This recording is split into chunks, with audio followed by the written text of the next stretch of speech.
수도권 브리핑입니다. 최근 일부 관광지에서 바가지 요금 논란이 일자 서울시가 관련 점검에 나섭니다. 서울시는 홍대와 명동 등 외국인 관광객이 많이 찾는 관광 특구를 중심으로 바가지 요금과 여름철 위생 안전 점검에 나설 예정인데요. 단속 대상은 홍대 문화예술 특구와 이태원 특구, 명동 특구 등 서울시 7대 관광 특구입니다. 서울시는 이 지역들을 중심으로 가격 표시제를 집중적으로 점검하고 외국인을 대상으로 한 택시 부당요금 단속을 시행합니다. 서울시가 가족 돌봄 청년을 위한 전담 지원 기구를 설치합니다.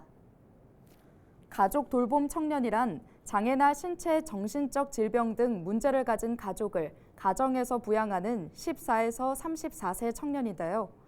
서울시는 8월부터 마포구 서울복지재단에서 가족 돌봄 청년 지원 전담기구를 운영하고 경제적 어려움 등의 문제에 대한 지원책을 제공할 예정입니다. 실태조사 결과 서울에 있는 가족 돌봄 청년 900여 명이 돌봄의 어려움과 생계 부담 등으로 미래를 설계하는 데 고충을 겪는 것으로 나타났습니다.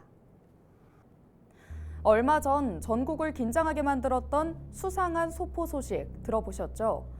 해외에서 발송된 정체불명의 소포가 전국적으로 퍼지면서 테러의 가능성이 제기됐고 경찰은 수사에 나섰습니다. 수사 결과 별다른 유해물질은 검출되지 않았고 소포를 받은 사람들도 큰 피해는 없었다고 하는데요. 그렇다면 전국을 떠들썩하게 만들었던 소포의 정체는 무엇일까요? 경찰은 이번 상황을 브러싱 스캠에 무게를 두고 있습니다. 브러싱 스캠은 주문하지 않은 물건을 아무에게나 발송한 뒤 수신자로 가장해 상품 리뷰를 올리는 식으로 온라인 판매 실적을 부풀리는 행위를 말하는데요.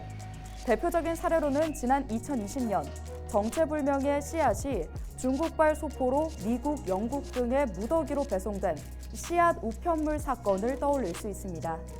세계적으로 발생하고 있는 브러싱 스캠. 이번에 다행히 인명피해는 없었지만 재발 가능성이 큰 만큼 정부 차원의 예방 대책, 대응 방안이 필요해 보입니다.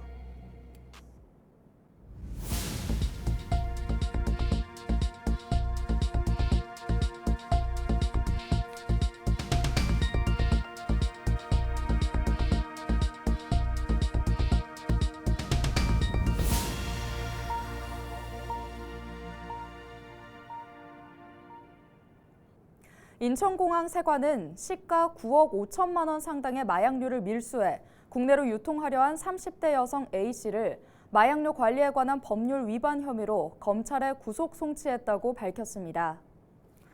또 공급책 검거를 위해 미국에 있는 50대 남성 B씨를 인터폴에 적색 수배했습니다. 세관은 올해 1월 미국으로부터 특송 화물로 배송된 간이 테이블 엑스레이 검색 과정에서 콘크리트를 타설에 은닉한 대마초 4.48kg을 적발하고 화물 수취지에서 A씨를 긴급 체포했습니다. 또 A씨 거주지에서 발견된 다량의 대마 카트리지와 해시시 오일, 케타민 등 불법 마약류와 소분기구를 압수했습니다. 세관은 또 휴대폰 포렌식과 수입 실적을 분석해 A씨가 추가 범죄 혐의가 있는 것으로 보고 올해 2월 A씨가 국내로 밀반입하려던 대마초 4.06kg과 엑스터시 1,936 정도 적발했습니다. 인천 5.3 민주항쟁이 37년 만에 민주화운동 법적 지위를 인정받게 됐습니다. 여야는 지난 27일 오후 국회 본회의를 열고 민주화운동 정의에 인천 5.3 민주항쟁을 포함시키는 민주화운동 기념사업회법 개정안을 재석 242명에 찬성 227명, 반대 2명, 기권 13명으로 가결시켰습니다. 인천 5.3 민주항쟁은 군부 독재 정권을 무너뜨리고 대통령 직선제를 쟁취한 1987년 6월 항쟁의 도화로 평가받고 있습니다.